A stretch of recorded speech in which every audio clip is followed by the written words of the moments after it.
I don't know how I got out of there, but one thing I do know is that I should have never left the car. 818 Stories.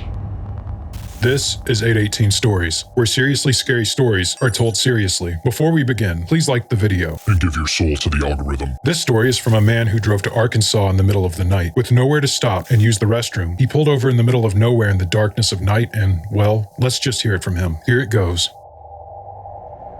I was driving to Arkansas for a family reunion one night. I was a delivery driver at an understaffed pizza restaurant during this time, so it was near impossible to get any time off. That meant I had to work from morning until the evening, and then I'd be able to leave. It was never my intention to be making this trip so late. Anyways, I was driving out in the middle of nowhere. I was more than uncomfortable doing so, but there was no way back at this point, and I needed to be there for my family. I had never met this side of my family before, and it was really important to my dad. The reason I was so uncomfortable doing this is I've been known to fall asleep behind the wheel. No matter how hard I try to fight it, I always start to nod off if I'm tired. This meant for long trips, I'd have to pull over and sleep on the side of the road. But this time, I was on a time crunch, so there was no time to nap. I did not want to do this in the middle of the night either, so I was pinching myself to stay awake, blasting the air, rolling down the windows, and playing the radio loudly. Despite all of that, I was still catching myself getting close to nodding off. I finally came across a truck stop and decided to stop and get myself a coffee. I filled up my tank, got some cold waters, and a nice hot coffee to keep me awake. I still had hours on the road and expected to arrive somewhere between 4 and 5 in the morning. I'd get to the hotel, sleep for 4 hours or so, and go to this reunion. After I finished my coffee, I was wired. I had a lot of energy, but was also kind of anxious. I don't know how much caffeine was in that thing, but it must have been a lot. I also was really thirsty for water after drinking it, so I cracked open one of my waters and chugged it. I knew I'd need to pee at some point on the way after drinking all of that, but there would certainly be a truck stop on the way, I thought. Well, an hour goes by,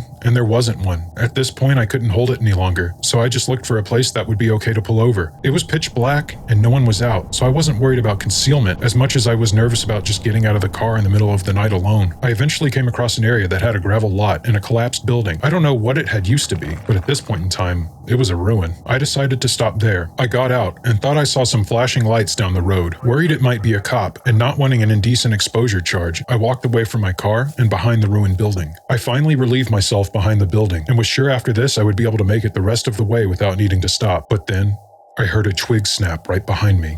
I turned around, and not even 15 feet away from me in the brush, there was a really tall man in a gray hoodie. He was looking right at me. At least I assumed so. I couldn't see his face. His gray hood was wrapped around shadow. The way his legs moved was strange too. He looked as if every cautious step he took towards me also had him rocking backward a little bit before taking his next step. I didn't say a word. I zipped up my pants and turned to face him. I waited for him to speak. He kept taking those small, cautious steps toward me. Every time I tried to look at his face, I felt an impulse to look away. It was as if looking at his face was dangerous for some reason. I finally spoke. I'm leaving.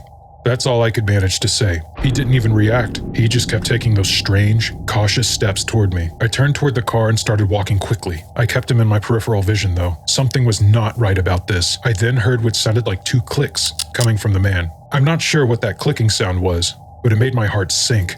As I got to my car, I turned back around to completely face the man.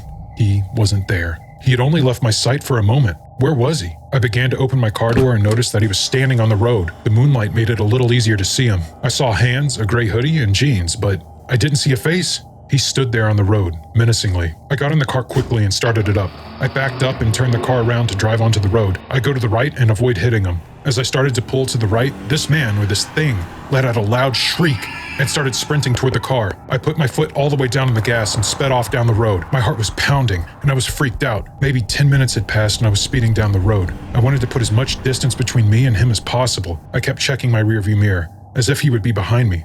And of course, there was nothing there. But then, in front of me, way down the road, I could just barely make out the shape of something tall. My heart started to race. I kept on speeding forward. Whatever it was, I would go in the oncoming lane and drive around it. I had my brights on as I approached, and I saw what it was. It was the man in the gray hoodie. In that brief moment, I could see all of his features. His skin did not look right. It looked wrinkled and decayed. Even with all the light from my headlights illuminating him, one thing hadn't changed. He did not have a face. There was only darkness where my light should have revealed a face. I moved to the other lane and drove past him. As I did, it let out another chilling shriek. I did over 100 miles the rest of the way to the hotel, at least until I started seeing other cars and buildings again. That whole time between then, I was worried I would see that thing on the road again, but Fortunately, I didn't. There was a little while on the road while I was speeding that I had tried to turn on the radio, but it was all static. But I think that was just a bad signal. Still, it did not make me feel any better. I have no idea what that thing was, but that was no man. With the way it was able to get around so quickly,